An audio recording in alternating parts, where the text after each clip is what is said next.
everybody here at the channel knows Superman is a huge thing for me. Superman is my son's middle name is Jor-El. And I grew up without my dad. Okay. And so growing up in the early 80s, like one of my first memories is actually going to see Star Wars in the theater. I actually remember going to see Star Wars in the theater. I was born in Las Vegas and lived in Las Vegas for a while and for a few years, actually, until I moved to Michigan. Is that where you're at now? Yeah. So now I'm in Michigan. Yep. And so but I didn't have my dad in my life. Now I have my dad in my life, and I've got all this family now that I just kind of rediscovered about 10 years ago. They all live in Seattle. So it's like I'm like all over the place. That's where I'm from. Okay. Yeah, I know. That's yeah, I grew up in Seattle, and I was adopted. I was adopted by a family in Seattle, but my biological mother was living in Vegas when I actually met her. Oh, she was the director of production at the MGM Grand Hotel. Really? Yeah. Now, see, I wonder because my grandmother, but that's a whole other thing that we could talk about. That's cool. We got a whole thing because my grandma ended up raising me. Oh, okay. And my grandmother lived out in Vegas in the late 60s, early 70s, and she was very involved in like all the hotels. She did a lot of stuff at the Hilton. Right. And she was also she managed a lot of musical groups.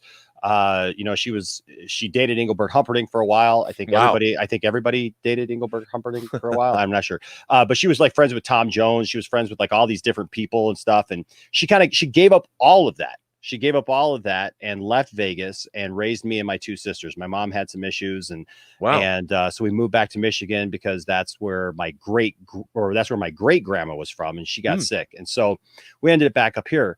But the funny thing is that Superman, like I said, I have these memories of going to see Star Wars, but I also have these memories of going to see Superman, the movie. Like I remember where I was, what I was doing. That movie came out in 78. Yeah. And I was born in 76, but I remember like specifically, Rob, like sitting in the theater, there was red seats everywhere. And my mom went back to the concession stand to get some popcorn and some pop. And I remember she came back, she brought the popcorn, and I thought she had a Coke, and it ended up being a Tab.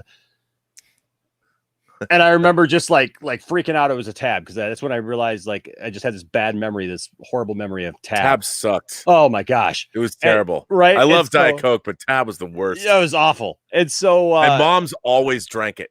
Yes. I don't understand that, but it was what it was. But the thing is, like, so Superman was always this thing, and it wasn't really about his power set. It wasn't about all those other things. It was about the fact that Superman, to me, represented like what a man should be, like what a man should be for his family, for those that he loved, that he was always there for people. You know, all Lois had to do was stub her toe and, trip over or something. And, boom, he was there. And so I kind of grew up with that. Obviously the Christopher Reeve movies, all those things, Super Friends, I mean, I love that stuff. So for me, that was something very special. Now it's interesting that you worked on Superman Returns, because I remember going to see Superman Returns, and I've got a little, I'd love to hear your take on this, because I struggled with Superman Returns for a while.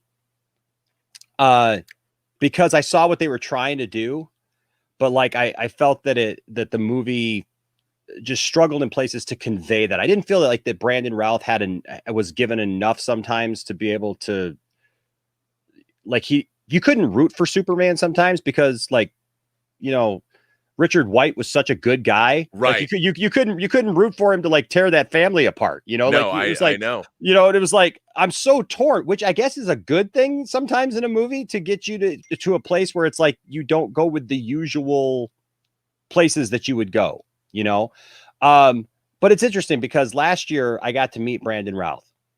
And I would love to have Brandon on the show, because he actually did a shout out for us when I met him. And him and I had this discussion about dads, because he was talking about like he had become a father now, and he's so removed. And this is before we found out he was going to reprise the role on the CW, right? Which was awesome. Which was amazing. And probably the best thing about that whole thing. And so I just him and I talked, and it was funny because I watched his panel discussion, and I came up and I mentioned to him some stuff about what Superman means to me, and we had this kind of back and forth. And then I sat down, and then we went to go see him at his booth, and he literally came out he remembered me and my family, and he came out from around the booth and like just gave me a big hug, and we just like had this moment. And he talked to me about what Superman means to him, like what his feelings were about the movie and everything. And I don't think I've ever, Rob, had a change that drastic in how I viewed a movie, like to be from like one mindset of it that it's like, I really don't like this movie, and I kind of relate that to this whole pop culture war thing that we have nowadays, right? Where it's like, now we got the Snyder cut, and we've got the great thing about this channel is we got people like on all sides of everything, and they interact, and most of the time they're pretty good about things. But there's these people who just absolutely hate Zack Snyder and his vision for everything, and then there's people who love Zack Snyder and they want to support everything. And I just go back to like how I felt about Superman Returns, where it was like, after actually getting to sit down and talk to somebody who was involved with Superman Returns, like the guy, it changed my whole perception, and I saw it in a different way. And like, sometimes we just maybe need to have that. We need to have those discussions amongst fandoms. And the thing was like seeing Brandon Routh, like he was nerding out about something on his panel. Like there was like some book series or whatever. And like, he nerded out for like 20 minutes with the guy in front of me, First of all, Brandon Routh is one of the nicest people in the world.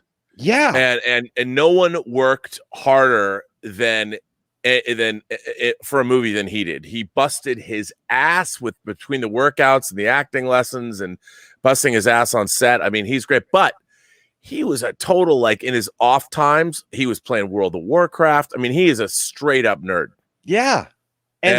Yeah, straight. But he's the nicest guy in the world. And I actually owe him big time because I shot his wedding when he married Courtney. Yeah. And I was going through a lot of stuff personally and professionally at the time, and I didn't finish editing it. And he came back and got the tapes, but I have an edited version of his wedding that I finished, and I need to give it to him. But it was bad. He was not happy with me because of that. Oh. And but he's again, he's the greatest guy in the world. So nice. His family is so nice. And I don't know if you've ever watched. Do you have Superman Returns? Do you have the special edition? So I have. So the only copy of Superman Returns that I have is the copy that came in the big steel Superman set. Yeah, where it was like all. So if that's the one you're talking about, I don't know if that's the special edition of it. Well, I made a 3-hour documentary on the making of Superman Returns. Okay, and it's probably if you've got Superman Returns, you've got my documentary. I would imagine. Okay, and so you should check it out because that's you don't see me, but you hear my voice because I talk a lot. But nice. Yeah, the documentary is a lot of fun. I think you'd get a kick out of it.